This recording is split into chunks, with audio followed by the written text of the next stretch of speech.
السلام علیکم ناظرین، آپ کا ہوسٹ علی عمران، آپ دیکھ رہے ہیں programme C E O on line. آج ہمارے پروگرام کی شخصیت ہیں فہد اقبال صاحب۔ فہد اقبال صاحب کینیڈا سے آئے ہیں اور جسٹس ہیلپ لائن کے کینیڈا میں سفیر ہیں۔ آج ان سے جانیں گے، کینیڈا کے حوالے سے کچھ بات چیت کریں گے اور جسٹس ہیلپ لائن کے حوالے سے یہ کیا ورکنگ کر رہے ہیں اس حوالے سے بھی بات کریں گے۔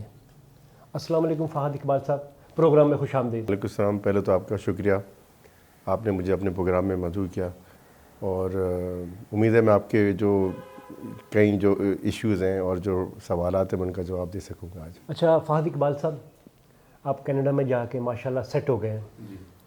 ہماری یوتھ جو ہے وہ بھی یہ چاہتی ہے کہ باہر یورپ جائے، محنت کرے، پیسہ کمائے، ڈالر کمائے۔ اس حوالے سے آپ ان کو بتائیے گا کہ آپ نے یہ کامیابیوں کا سفر کیسے مکمل کیا، کن مشکلات اور کن آسانیوں کے بعد آج اس مقام پہ پہنچے؟ دیکھیں، آئی تھنک میری اپنی مثال بھی جو آج کل جو بچے جانا چاہ رہے ہیں انہیں پہ فٹ ہوتی ہے، کیونکہ میں جب 1993-94 میں نکلا ہوں تو میں بھی اسی دور سے گزر رہا تھا۔ تو اسی طرح جس طرح میرے انکل ہیں محمد علی رنگون والا صاحب، جنہوں نے ماشاءاللہ ان کا ایک فہم تھی، فراست تھی، انہوں نے بولا کہ کیا کرو، حالات یہاں کے خراب ہیں، تو انہوں نے بولا کہ تم باہر کا رخ کرو، میں تمہیں جو ہے ایک سیمسٹر کی فی دیتا ہوں اور تم باہر جاؤ اینڈ خود اپنے پیسے بناؤ اور کام کرو اور اپنے آپ کو جو ہے اپنا علم ڈگری کی طرف آپ لے کے جاؤ اور آگے بڑھو، رائٹ۔ تو میں یہ کہنا چاہتا ہوں کہ میں جو آج یہاں تک پہنچا ہوں تو میں بھی اسی اسٹیج سے گزر کے وہاں پہ گیا، پھر میں نے اپنی پڑھائی کو کمپلیٹ کیا، پھر جو ہے میں نے وہاں پہ پروفیشنل جاب کی، اور ماشاءاللہ میں ان چند لوگوں میں سے ہوں دنیا میں جو کہ ان چند لوگوں سے بیسیکلی جنہوں نے سائبر سیکیورٹی میں اپنا قدم رکھا، اور اس کے بعد اس فیلڈ کو کرتے کرتے الحمدللہ میں نے اپنا نام بنایا، چاہے وہ پاکستان کے حوالے سے ہو، کینیڈا کے حوالے سے ہو۔ تو کہنے کا مقصد یہ ہے کہ یہ چیز کو چھوٹا نہ لیں اور پازیٹیو وے میں لیں کہ یہ بچے جو ہمارا برین جا رہا ہے یہ بھی انشاءاللہ باہر جا کے محنت کرے گا، اور ہمارے بچے بہت ہی محنتی ہیں بیسیکلی، صحیح ہے، اور وہ ان کے اندر ٹیلنٹ کی کوئی کمی نہیں ہے پاکستان میں۔ تو مجھے یقین ہے جب وہ باہر جائیں گے تو ملک کا نام روشن کریں گے، اور بس ہمیں ایک تھوڑا سا ان کو ایک پش چاہیے ہوتا ہے۔ اگر ہم یہ پش جو ہے مختلف ادارے، جس میں جسٹس ہیلپ لائن بھی میں کہوں گا ان کا ماشاءاللہ اتنا بڑا کردار ہے، اور اسی طرح کے اور ادارے ہیں، ایم پیک ہو گیا، تو کہنے کا مقصد یہ کہ اگر اس ٹائپ کی پش مل جائے ان بچوں کو، یا گورنر ہاؤس میں میں نے دیکھا ہے ماشاءاللہ، اس کے علاوہ اور بھی ادارے ہیں جو آئی ٹی کورسز وغیرہ کرا رہے ہیں، اگر اس ٹائپ کی چیزیں ہم کرا کے ان کو اگر باہر بھیجیں اور ان کو پش کریں اور ان کو ویزا مل جائیں اور وہ جائیں انشاءاللہ، تو مجھے یقین ہے کہ یہ بچے جو ہیں جا کے ہمارے ملک کا نام روشن کریں۔ بڑی اچھی بات کی آپ نے، سائبر کرائم کے حوالے سے بھی ذکر کیا آپ نے، آئی ٹی کا دور ہے آج کل۔ اچھا، یہ آپ کینیڈا میں سفیر ہیں جسٹس ہیلپ لائن کے۔ جسٹس ہیلپ لائن کے ہم پاکستان میں دیکھتے ہیں بہت زیادہ ورکنگ ہے، اور ماشاءاللہ یہ بہت کام کر رہے ہیں فلاحی کاموں کے حوالے سے، نہ صرف پاکستان میں دنیا میں ایک بڑا نام ہے جسٹس ہیلپ لائن۔ آپ وہاں سفیر ہیں کینیڈا میں، آپ بتائیں کہ وہاں ورکنگ کے حوالے سے کیا آپ کی پلاننگ ہے؟ دیکھیے، پلاننگ یہی ہے کہ ماشاءاللہ ہمارے ندیم شیخ صاحب اور سلیم مائیکل صاحب بھی مجھے یہ بتا رہے تھے کہ اب ہم کیا کر رہے ہیں کہ دیکھیں، سب سے پہلے آپ کو ایشوز کو آئیڈینٹیفائی کرنا ہے۔ سب سے پہلے تو ہمیں وہ زور دینا ہے کہ ہمیں ویلیو بتانی کہ دیکھو اوورسیز کیا ویلیو رکھتے ہیں پاکستان کے لیے۔ ایک تو وہ یہ کہ زر معادلہ وہاں سے بھیجتے ہیں ہمیں، دوسرا یہ کہ ہمیں ان کی جو ہے نا ایک جو ہچکچاہٹ ہے پاکستان کے معاملے میں، چاہے وہ سیکیورٹی کے حوالے سے ہو، سیفٹی کے حوالے سے ہو، وہ ہمیں دور کرنی ہے۔ تو میری یہی ذمہ داری ہے کہ وہاں پر یہ کہ میں ان کو ایک کمفرٹ لیول پہ لے کے آؤں۔ جب کمفرٹ لیول بنے گا وہ یہاں آئیں گے، یہاں پہ آگے انویسٹ کریں گے، یہاں پر اپنی فیملی سے ملیں گے۔ ظاہر بات ہے، بندہ آتا ہے تو پیسے لے کے آتا ہے، وہ خرچہ بھی کرتا ہے، پھر یہاں پہ انٹریکشن ہوگی نا، جب وہاں سے لوگ آئیں گے تو ہمارے جو ان کے ریلیٹیو ہیں، ان کے فیملی ممبرز ہیں، ان سے کمیونیکیٹ کریں گے، ان کو وہاں کے بارے میں بتائیں گے، تو یہ ایک جو ہے نا جو ایک بریک جو ایک سیفٹی سیکیورٹی کے حوالے سے آئے گا نا، اس کو توڑا جائے گا وہاں پہ، اور جو ہے اپنا ہم چاہیں گے کہ جو وہاں کے جو کی ایشوز ہیں اس کو یہاں پر ریزالو کریں، یہاں کے ایشوز ہیں وہاں کے لوگ جو ہیلپ کر سکتے ہیں ان کو ریزالو کریں۔ تو اس طرح جو ہے نا باہمی ایک ٹیم ورک کی طرح کام کریں تاکہ چیزوں کو آگے لے کے جایا جا سکے۔ جیسے یہ بتائیے گا کہ آپ کینیڈا میں ہیں، پاکستان کمیونٹی سے بھی رابطہ رہتا ہوگا جی، اور وہاں یہ بتائیں کہ ان حالات میں جو وہاں پاکستانی اوورسیز ہیں وہ کیا سوچتے ہیں, کیا بات کرتے ہیں, اور وہ کیا چاہتے ہیں ہمارے ملک کے بارے میں, ہماری معیشت کے بارے میں, یہاں کے حالات کے بارے میں؟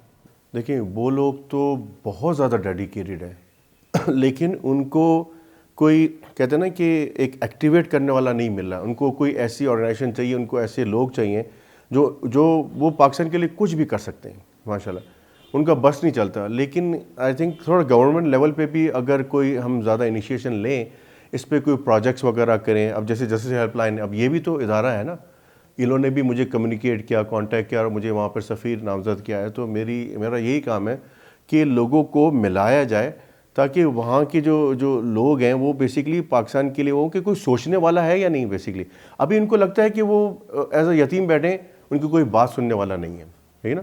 تو اس لیے وہ پاکستان تھوڑی دور ہو رہے ہیں. لیکن مجھے یقین ہے اس ٹائپ کی آرگنائزیشن جو ہے وہاں پر زیادہ اپنی برانچز کھولیں گی, اپنے وہاں پہ لوگوں کو نامزد کریں گے. تو اس سے کیا ہوگا کہ ایشوز بیک اینڈ فورتھ ایک کمیونیکیشن کا سلسلہ بحال ہوگا.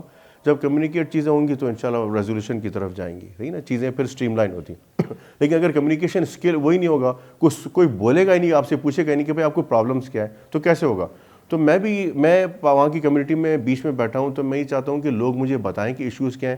ایسی کوئی چیز جو میں سلیم بھائی کے یا ندیم بھائی کے علم میں لا سکوں, اور ماشاءاللہ یہ یہاں پر آلریڈی کنیکٹڈ ہیں, تو وہ ایشو کو ہم بہت جلدی مجھے لگتا ہے ریزالو کر پائیں گے.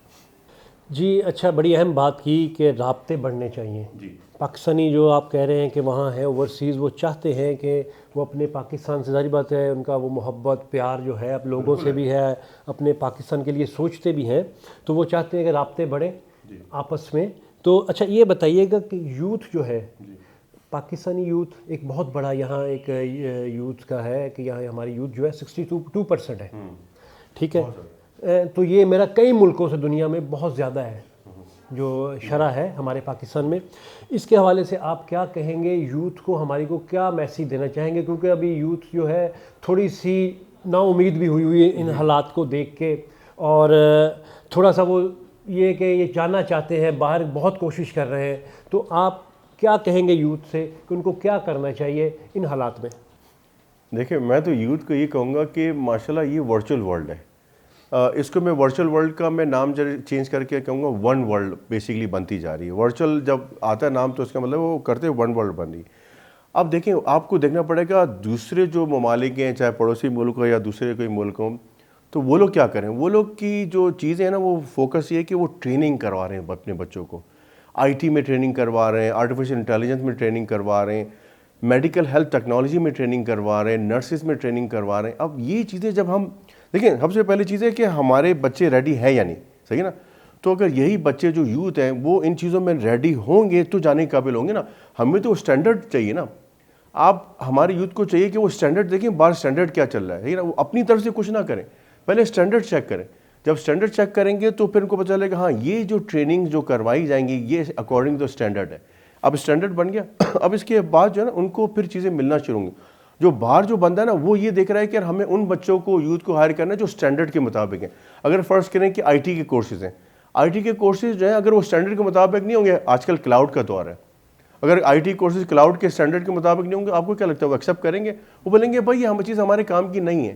تو ہمارے یوتھ کو چاہیے کہ ایک ہماری گورنمنٹ کو میں کہوں گا, بلکہ گورنر صاحب اگر سن رہے ہیں تو میں ان کو کہوں گا گورنر صاحب آپ پہلے کوئی باہر جو بیٹھے ہوئے لوگ ہیں جو ہر چیز کا ایکسپرٹ ہے, اگر پاکستانی جو نژاد ہیں ان کو آپ بتائیں, ان سے پوچھیں, ان سے بولیں کہ ہم اسٹینڈرڈ پہ کام کر رہے ہیں نہیں کر رہے, ہم جو کورسز سکھا رہے ہیں وہ اسٹینڈرڈ کے مطابق, وہ کہہ کہ ہاں بھائی وہ تو اسٹینڈرڈ کے مطابق ہے. اور ان لوگوں کو کنیکٹ کریں جو کہ پاکستانی جو ہیں کینیڈین یا پاکستانی امریکن بڑے عہدے پہ بیٹھے ہوئے, ان کو انوالو کریں. اب ان کو انوالو کریں گے تو اس سے کیا ہوگا کہ وہ بتائیں گے سر یہ اسٹینڈرڈ ہے. جب اسٹینڈرڈ یہاں پر آ جائے گا تو کورسز بھی اس طرح آئیں گے, جب کورسز اس طرح آئیں گے تو ڈیمانڈ پیدا ہوگی, جب ڈیمانڈ پیدا ہوگی تو وہ لوگ جو ہیں بولیں گے ہمیں بھیج دیں یہ لڑکے. تو یہاں پر ایک گیپ ہے. تو اس چیز وہی اگین پھر والی بات ہے کمیونیکیشن والی, وہ دونوں طرف کمیونیکیشن اگر بحال ہو گئی نا تو پھر جو ہے ساری چیزیں جو ہے نا بننا شروع ہو جائیں گی.